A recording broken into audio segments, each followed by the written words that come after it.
Time now for the Educated Retirement Show with your host, Jay Kaplan. Jay discusses reverse mortgages and can answer your questions at 951-922-3532. Call lines are open at 951-922-3532. And now here's Jay.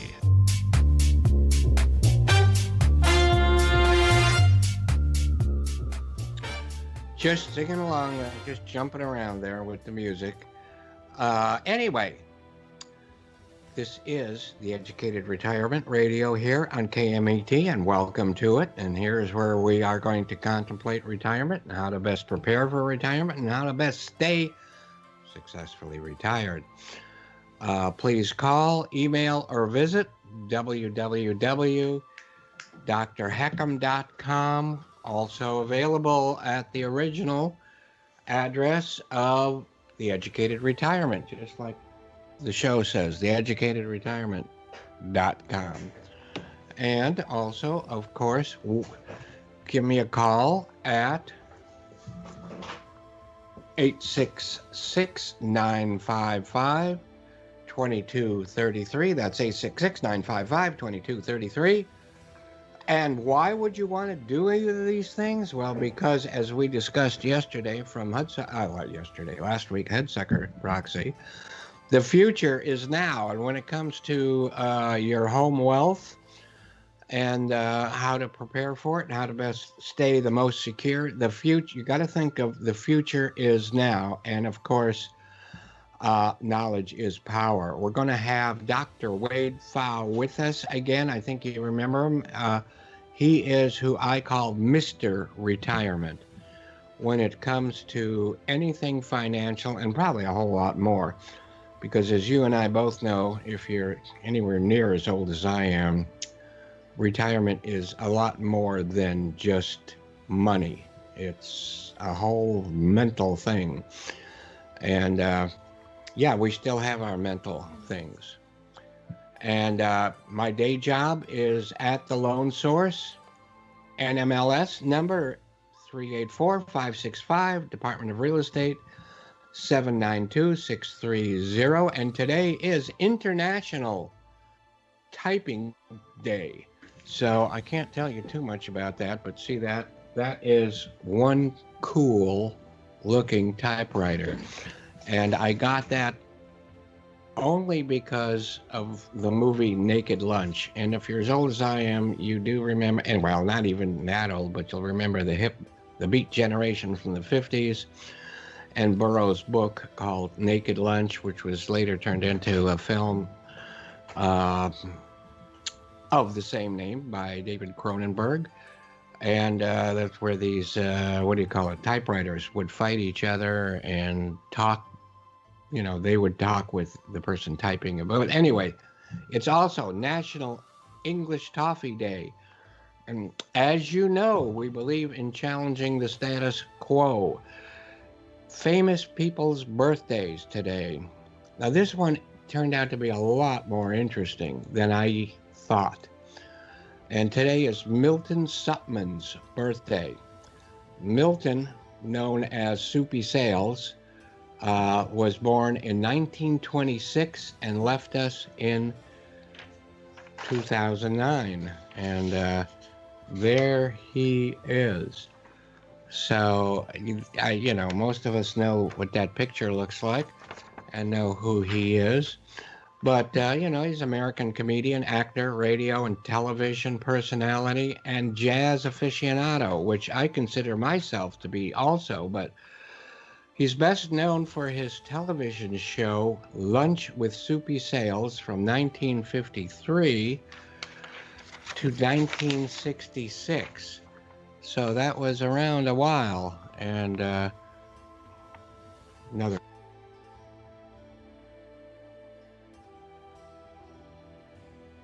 quick look at him. He was also a regular on What's My Line, and of course the pie in the face at the end of each show was kind of his whatever. Joined the Navy, came back from the Navy. Oh, but while he was at the Navy, excuse me, he was entertaining his shipmates and playing characters over the ship's public address system. So that even predated MASH. So he earned a master's degree in journalism and performed in nightclubs as a comedian and a singer. He started as a scriptwriter and radio disc jockey, and then started his television career with, and this is what one thing I didn't know at first was he had a show called Soupy's Soda Shop. It started in 1950, and this was television's very first teen dance program, so that was well in front of, well, first thing came to mind was Soul Train, but Dick Clark, American Bandstand. This was before all of that. So, I don't know. Anyway, then his children's show, Lunch with Soupy Sales, was the big one that started in 53. And here's the other big surprise for me. At about the same time, he had a late night show called Soup's On. And no, I'm looking for any more pictures, but I don't have it. But you can look all of that up on the internets.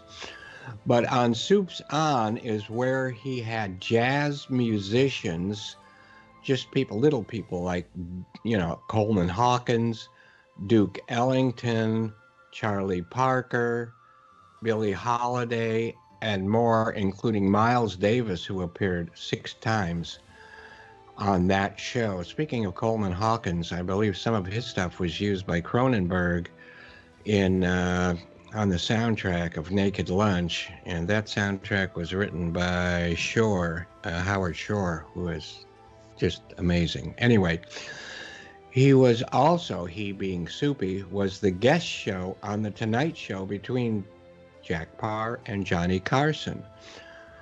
Frank Sinatra was a fan of his and signed him to 2 albums. I don't have those albums. I tried to get some pictures to show you, but they were kind of protected, so I left them alone. Soupy had 2 sons who were themselves musicians, and they were in a band with David Bowie, whose birthday is today. The name of that band was Tin Machine. So I'll try to get that show up for you. Tin Machine with David Bowie. And Soupy was honored at the Clifford Brown Symposium in 2008 and presented with a medal and award for advancement and preservation of jazz. Soupy had Clifford Brown on the jazz show that was Soup's On, that actually that production is the only known film of Brown playing his trumpet. The only other place to see this was on Ken Burns' jazz documentary series, where they included that clip. So all of this time I've been was wondering while looking into this, how Milton became Soupy. I know the last name is Supman, and I'm somewhere in there it has, but anyway, as a youngster, his brothers already had nicknames such as Ham Bone, Chicken Bone, so Milton was named by his sibling as Soup Bone, and the rest is history. So just a reminder that you are listening to the Educated Retirement Radio show here on your home planet, 1490 KMET AM radio, the Mighty Med. www.drheckham.com or 866-955-2233. And as we mentioned earlier, David Bowie's birthday is also the same birthday as Elvis Presley, and that's today. But there's so much to be said about Elvis, we're going to put him off mostly a little bit. But David Bowie was born in 1947, and he unfortunately passed away prematurely in 2016. He was born David Roberts Jones, and he changed that name because of Davy Jones of the Monkees. And he became interested in music when his father brought home a collection of 45s consisting of Fats Domino, The Platters, Little Richard, and Elvis. And he was most influenced as he grew later and later in life by Charlie Mingus and John Coltrane. And I was influenced too, but I didn't do the same thing. But anyway, his first band when he was 15 years old was called the Conrads, where Bowie played saxophone and then became lead singer when their lead singer had an accident or whatever. And sang hello to Michael Siegel and and Danny. Hello, Danny. He's considered, and I'm going to say to me, he is considered a huge influence. But some organizations and people consider him the most influential musician of the 20th century. I may go a little bit more with, the Miles Davis, Coltrane, and then what's his name, who might be the best musician alive, Keith Jarrett. But that's another story altogether right now. Bowie had 140 million albums sold. And you know what? I reached for what maybe still my favorite, but I couldn't find it, and I know I got it, but so be it. Good old Ziggy Stardust and the Spiders from Mars, Suffragette, City, all those good things, if you know it. Also, real quick, just for quick, we got that one. We got this one. Oh, look how that changes. Anyway, this one's got a good picture on it. I always like that picture on it. And so he earned 49 awards and 100 nominations. Also acted in about 35 films, including going way back, Absolute Beginners, which I think is a lot of fun even to watch now, although I haven't watched in quite a while. Anybody else that we know that I remember? No. But it was cool, and it's fun. And The Man Who Fell to Earth, I thought was really a really great film. Still think so. I've got it on Laserdisc and DVD, and of course didn't find it in time for the show. But it's a recommendation, and he did a great job. I mean, he was the main character. So let me drink to him right now with this coffee. There was Labyrinth, The Prestige, which I know we've got around here. That was, what's his name, right? Hugh Jackman. With Hugh Jackman, but I'm thinking I always think of directors first. Christopher Bale. The director. No. But I'm old, so I can't remember. Oh, he played. But but in that movie, now I'm trying to think of the director, Kathleen. And, the guy that just came out with Tenet and Christopher Nolan. Christopher Nolan, thank you. But he played Tesla against the horrible Thomas Edison, which I thought was great to bring out the truth about Thomas Edison. But I think that David Bowie had a real inkling and want to be Tesla in a lot of different ways. He was also in this classic, Twin Peaks, which is, I love that. Right up there with Eraserhead, of course, but that's another story. Last Temptation of Christ, Scorsese. And that's about all the movies we'll talk about. Now we'll talk about Cat People, the second version, and I know we've talked about the first version. It may have even been last week or so. We talked about Jacques Tourneur and showing monsters on screen in relation to Val Lewton and the films there. But anyway, Stephen Hawking was also born on this day. And he was born 1942 and he left us in 1918. No, I don't think so. That would be a good trick, wouldn't it? How about he left us in 2018? He was it's almost as if you're talking about these people we were talking about today. It's hard to talk about them in the past tense because they're so much alive with us. A theoretical physicist and author who defied the odds to become one of the most famous scientists in history, winning over 40 prestigious awards, including the Presidential Medal of Freedom in 2009. And when President Obama presented that medal and award to him, President Obama said this: "From his wheelchair, he has led us on a journey to the farthest and strangest reaches of the cosmos. In so doing, he has stirred our imagination and has showed us the power of the human spirit here on Earth." So that's what President Obama said regarding Hawking's.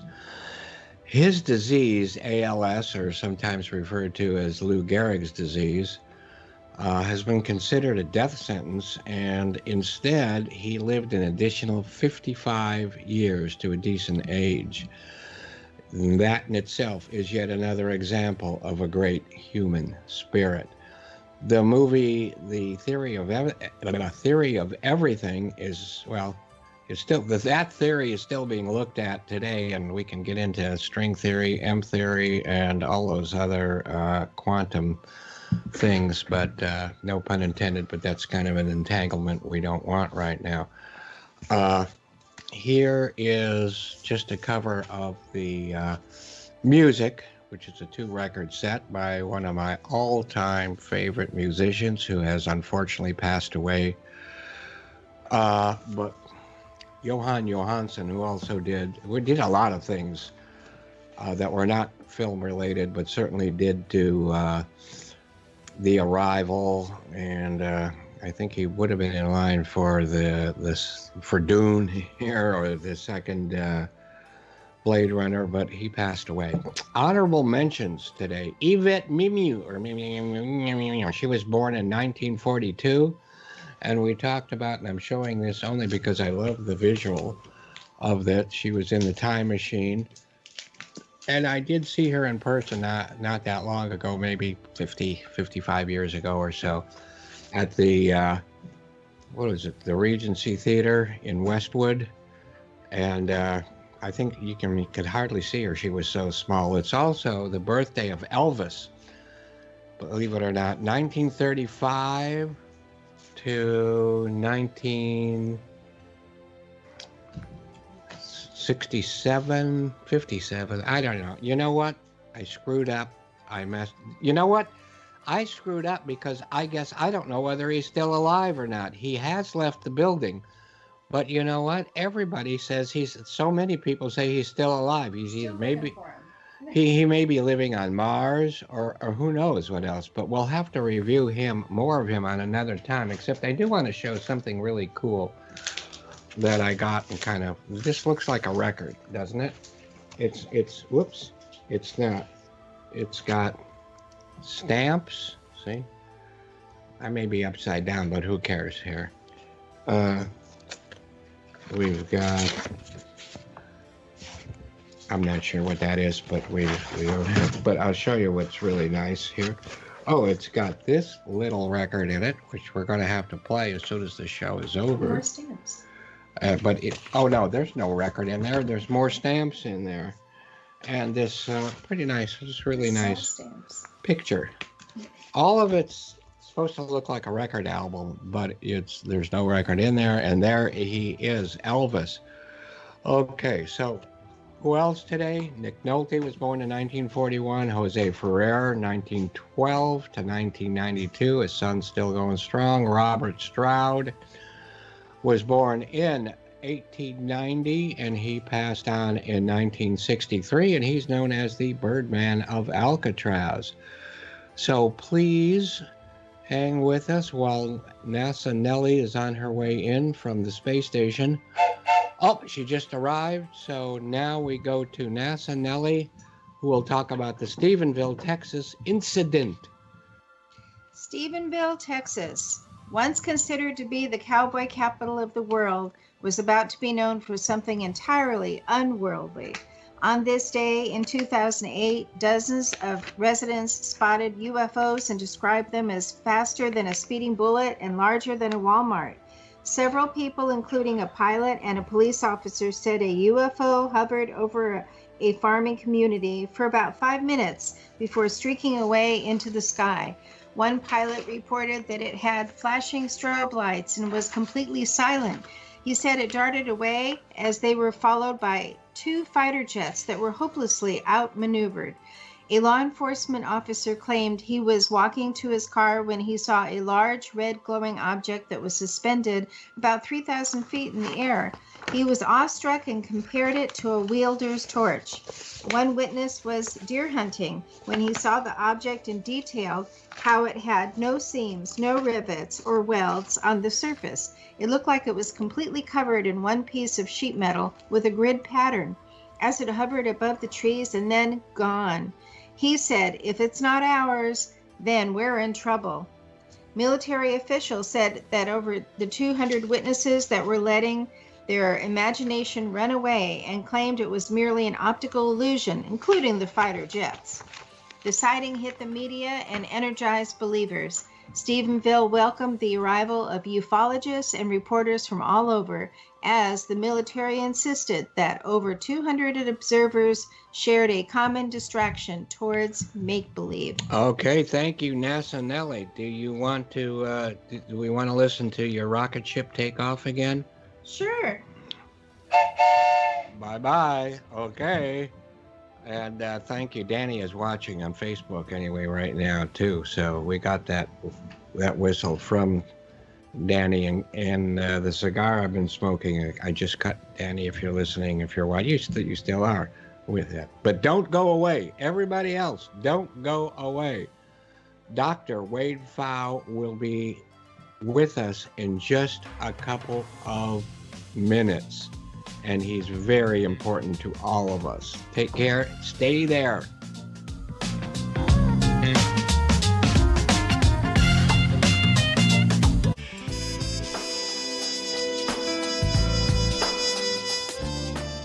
And with that nice music, let's welcome our guest, Dr. Wade Phau, D-Phau, Wade D-Phau, PhD, CFA, RICP, and Director of Retirement Income, Certified Professional Designation, and a Professor of Retirement Income at the American College of Financial Services. I believe you're still there, and in Pennsylvania, as well as Principal and Director of McLean Asset Management.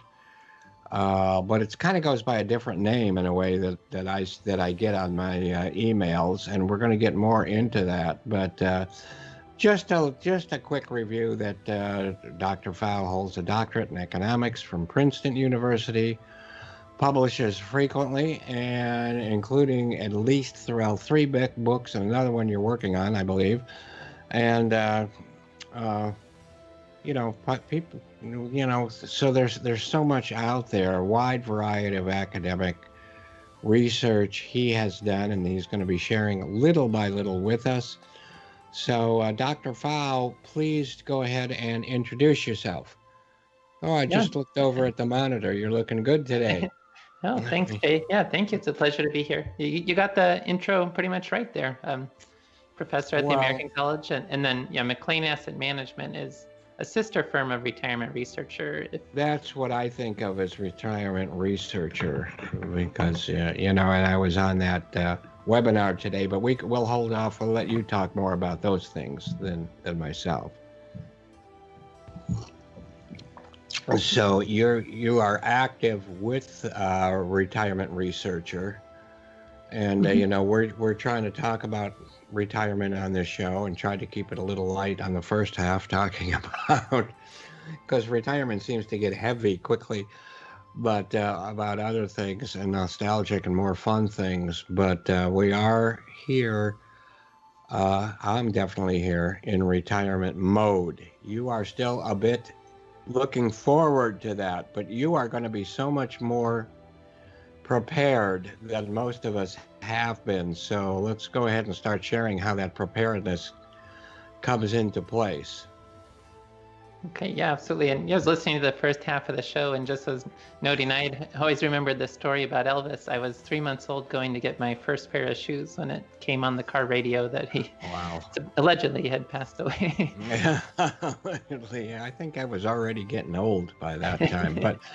But what I wasn't doing was planning out my retirement. So I think I started planning out my retirement probably 10 years after I was supposed to retire. But that's I was just looking at you had a webinar the other day. Some of it continued on to today, and one thing is that people are finding it more and more difficult to figure out how to plan for retirement, how to save while working, and how to convert their savings into sustainable income for the rest of their lives. And you got to make the right decisions. And I believe, as you had said, it is exceedingly complicated, but it's not impossible, right? Right. And that webinar was just about things people can do at the start of the year. The first is trying to figure out how much you spent in the previous year to just give you a lot of people just have no idea how much they're spending. And it's hard to know if you've got a sustainable retirement plan without having some sense of how much you've spent, how much you anticipate you will be spending. And the end of the year is a good time to check that out.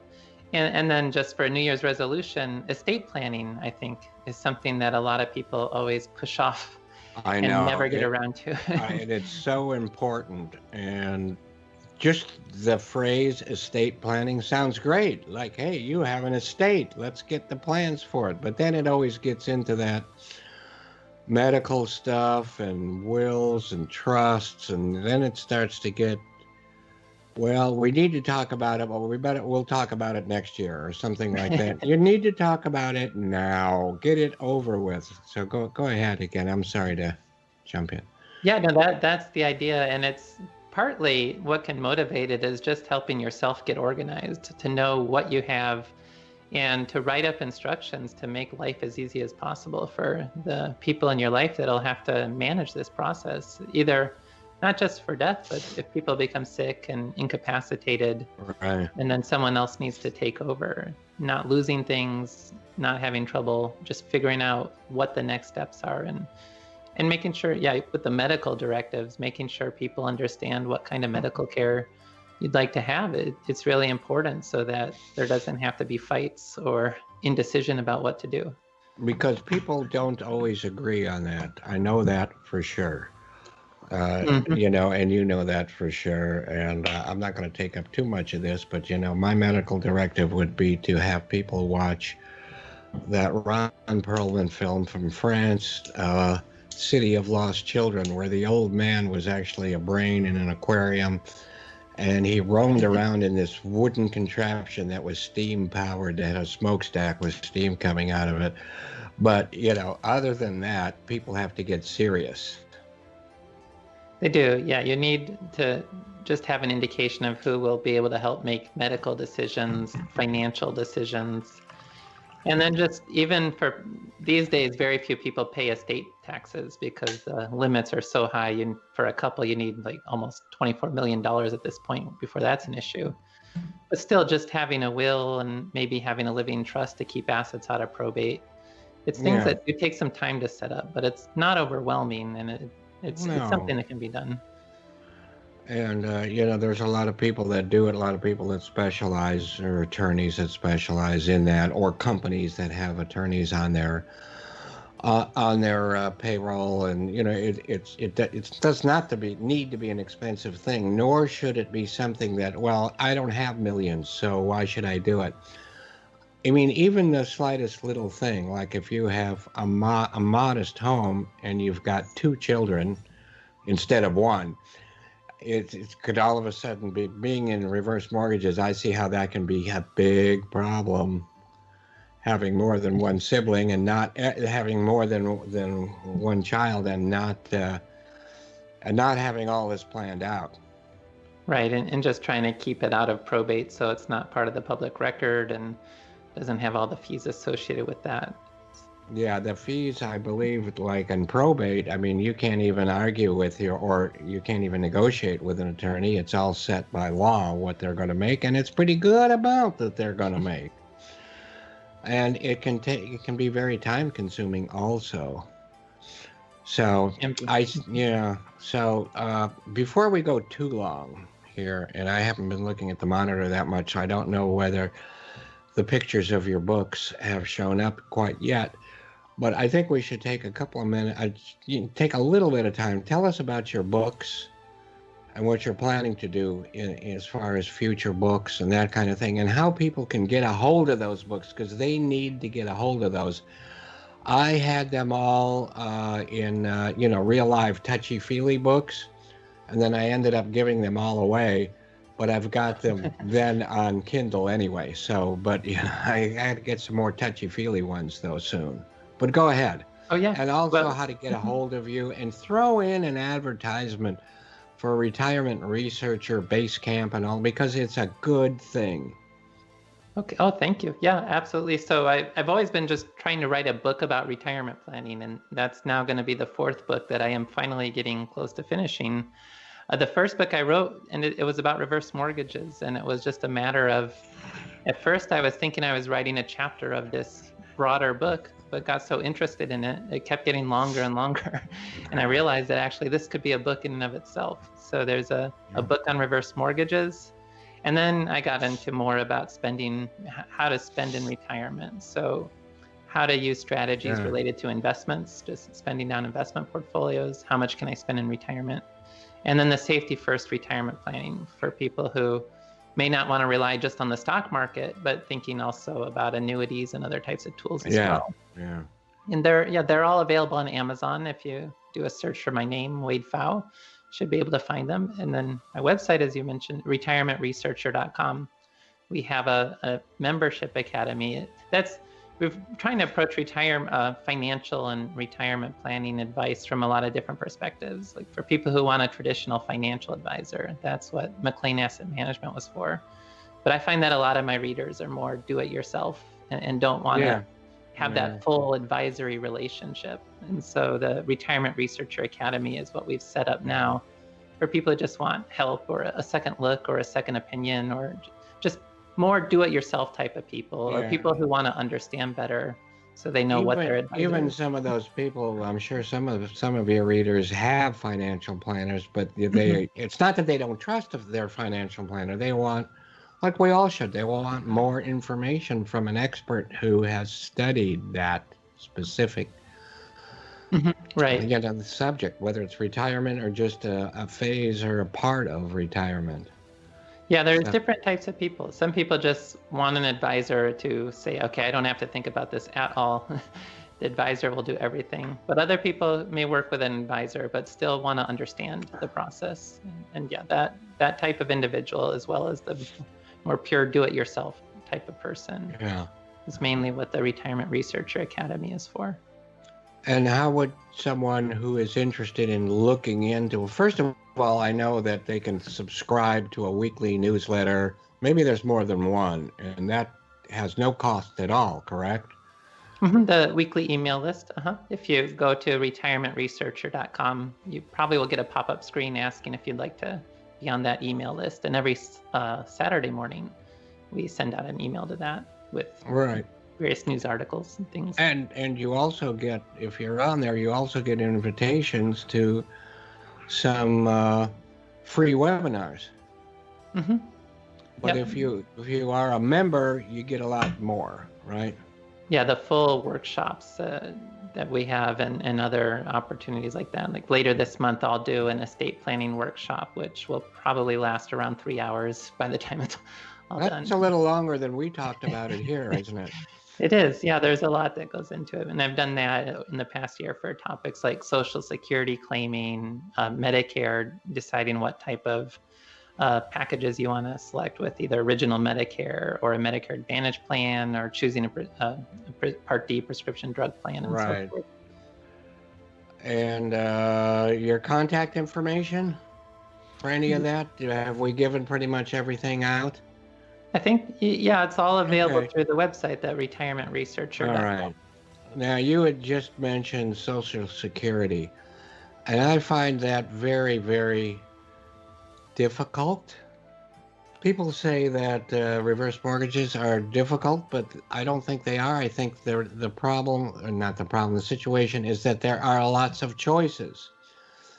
And that's what maybe makes it difficult for some people. But Social Security also has a lot of choices. I mean, you don't think of it right, but there are a lot of choices you can make there. Mm-hmm. And some people say, oh, you've got to wait no matter what. Some people say don't wait because you never know how long you're going to live, and that's money you don't have to use and to invest. So any words of wisdom, not in a specific answer. We don't always get a specific. We don't always need a specific because those are different for different people. But anything about that subject you think you may want to go over here? Yeah, well, there's two general ways to think about Social Security, and I am more from, you mentioned them. I'm from the first camp, which is treating it more as insurance, that if you end up living a long time in retirement, delaying Social Security is very valuable. It gives you an inflation-protected lifetime income that's also available to a surviving spouse as well. And so there's a huge advantage there.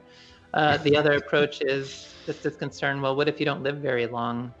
Then you might want to claim Social Security sooner to at least get something out of it. But I think I read, and I don't mean to interrupt, but I think it was really cool. I think you had said, I believe it was you, I got 90% sure it was you, that the worst thing you can do is plan on the day you're going to die, because it ain't going to happen that way. Well, absolutely. That's one of those things that people don't know the answer to. And if you knew, it'd be easy to plan for retirement. Yeah, But I don't think we want to know unless it's like, well, for me, 200 or 300 years old would be okay. But other than that, I'll let it go to fate or whatever we want to call it. Whatever it will be. Now, some people, I've mentioned on air before, I don't want to get, how old people like to talk about either health problems or their past. I think I'd mentioned that I had some cheese at one time before I hit 62, lost about 10 million in a fairly short period of time. And that was just before I hit 62. And I pretty much had no choice. I was flat. The only thing flat about me was the money because I was pretty fat at that time. But, I needed to keep this home. So I took it at 62. I was then able to continue making payments on my home. And now I have a reverse mortgage on it. And it turned out well. But I mean, individuals have different individual situations. Right. And that is a reason to take Social Security sooner, is if you don't really have any other options at that point. It is interesting that 62 is also the age for a reverse mortgage. And one of the strategies I look at is, because there's so much value in delaying Social Security, but you do need other resources to pull it off. A reverse mortgage can be a way to build that Social Security. Right. And if you and I had been a bad boy earlier in life, and I did not have the equity needed for a reverse mortgage at that time. Okay. but that has to do with individual situations, and mine was kind of a negative one at that time. But we keep a positive mind on everything, and things work out. And I don't need $10 million again. I just need enough money for a cigar now and then, the happiness, and to be able to buy new records and jazz record reissues and things like that. And we learn to be very, very happy with what we've got. And that's what we want to preserve with your help in retirement. So yeah, it's each individual is a little bit different. And things worked out for me, and I think they can for everybody if they do, the right things. And they can't always do the right things on their own. They need some help from someone like yourself and your organizations. And your books, and your books, I really, really recommend everyone listening, everyone watching to get this. Look up those books. At least start with one. I say get them all, but at least start with one of them and get right on it. And I was looking from the webinar today that you've got some things coming up, like make sure your budget and goals are appropriate. And we've kind of been talking about that already, right? Mm-hmm. And another one is review your estate plan. You already said you're going to be doing that. Do a holistic overview, which is I don't know. You might want to get a little bit more into that because that sounds really good. Yeah. So January will be the estate planning and incapacity planning, and actually February is about housing wealth and housing decisions. Oh, that's right. So it'll include reverse mortgages, but also just the whole issue of, does somebody want to move in retirement? And if they do, where to? Like thinking about that process, thinking about cost of living in different area and taxes in different areas and so forth. And yeah, May will be about budgeting. We take turns with who does the workshops. So talking more about the workshops that I'm responsible for. Yeah, I see that. Housing care. and retirement. Housing and retirement that'll be coming up. In February. Yeah. And when I talk with people about reverse mortgages, it's not just about the mortgage. It has to be over their entire plan. Mm-hmm. How appropriate it is, how it fits their budgeting, and everything, not just the mortgage itself. So that's going to be very important to be listening to you on that. And, if you're not, I think you have to be a member, do you not, to be on that?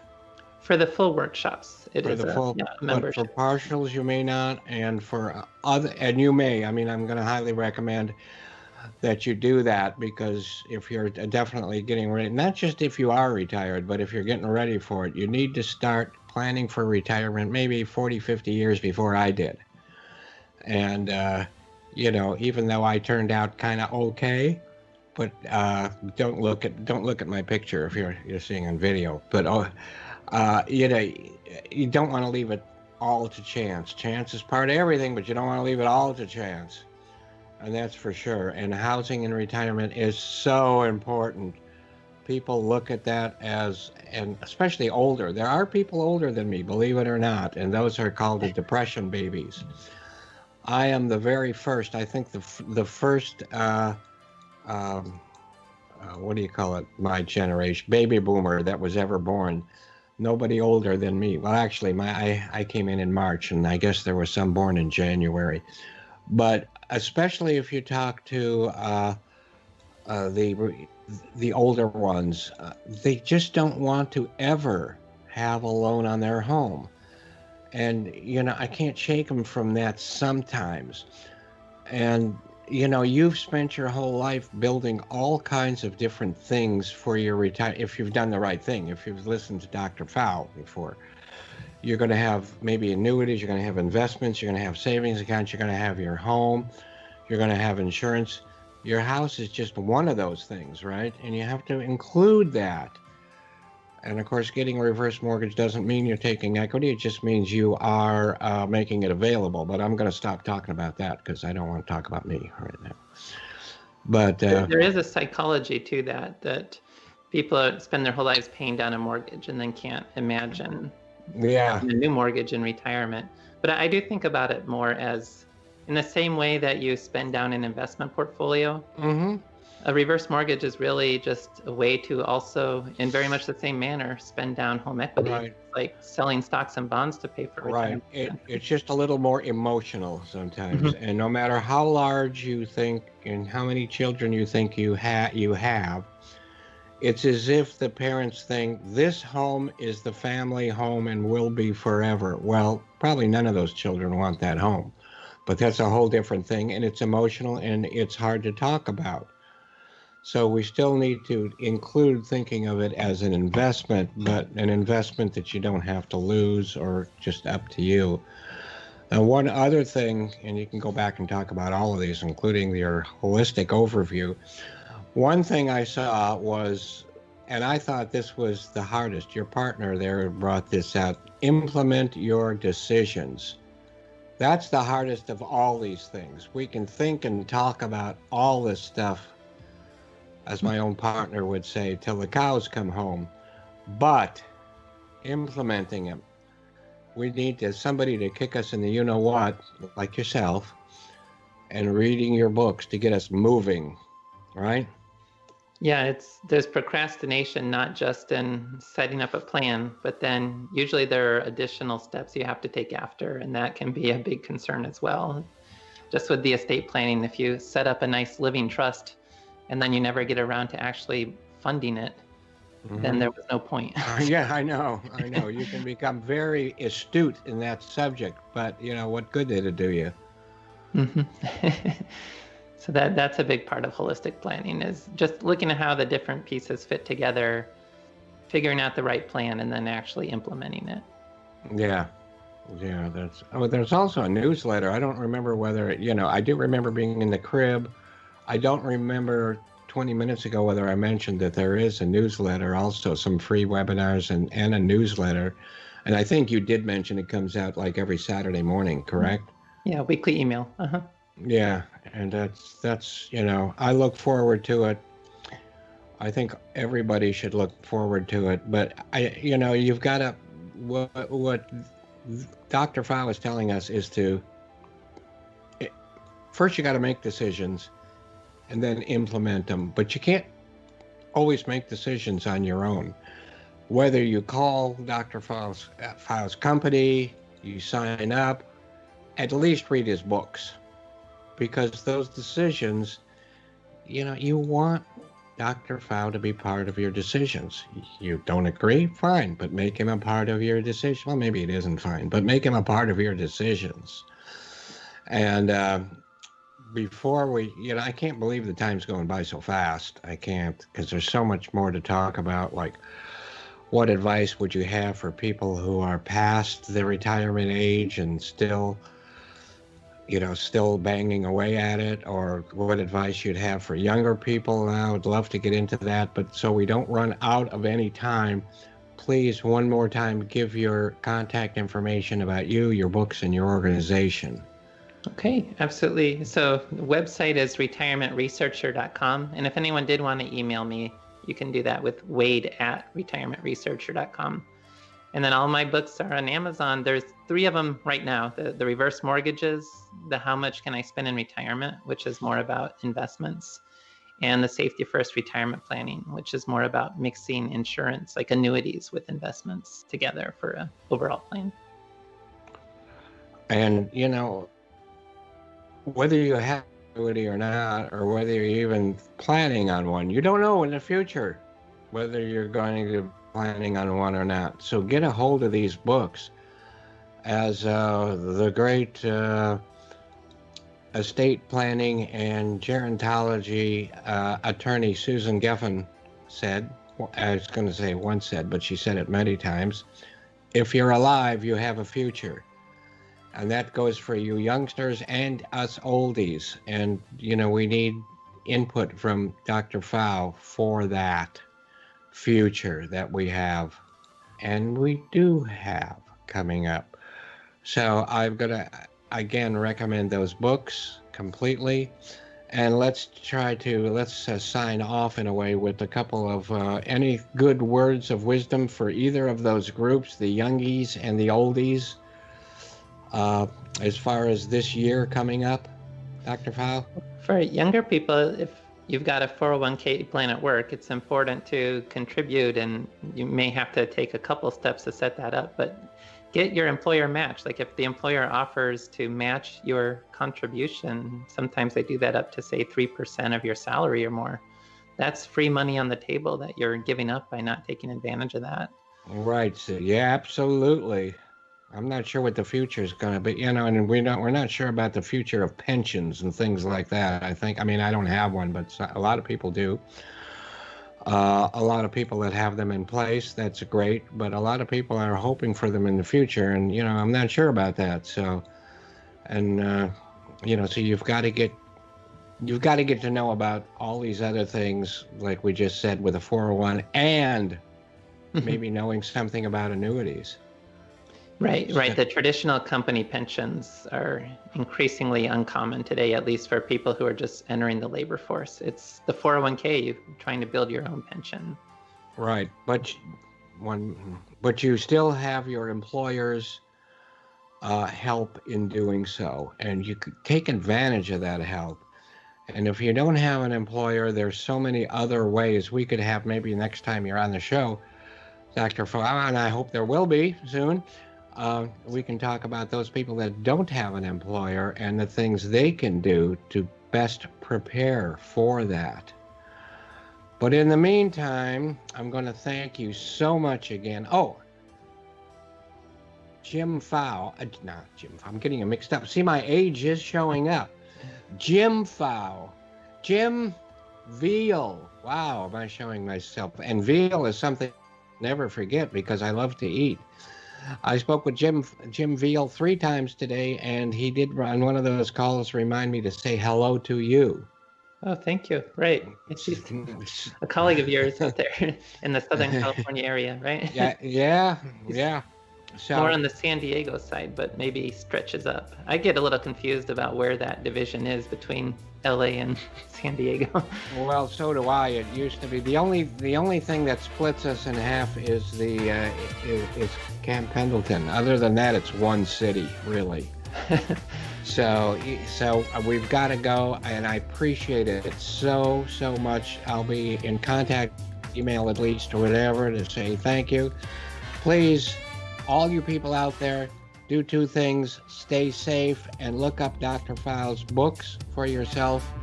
And I can see we're getting ready to go. So Kaplan will be here on the same front in front of the Star Store next week. Thank you very much. Bye-bye. You've been listening to the Educated Retirement Show with Jay Kaplan. Tune in every Friday at 3 p.m. to learn more about your mortgage and reverse mortgages. And don't forget, each show is also podcasted on the KMET website, KMET1490am.com. Thanks for listening.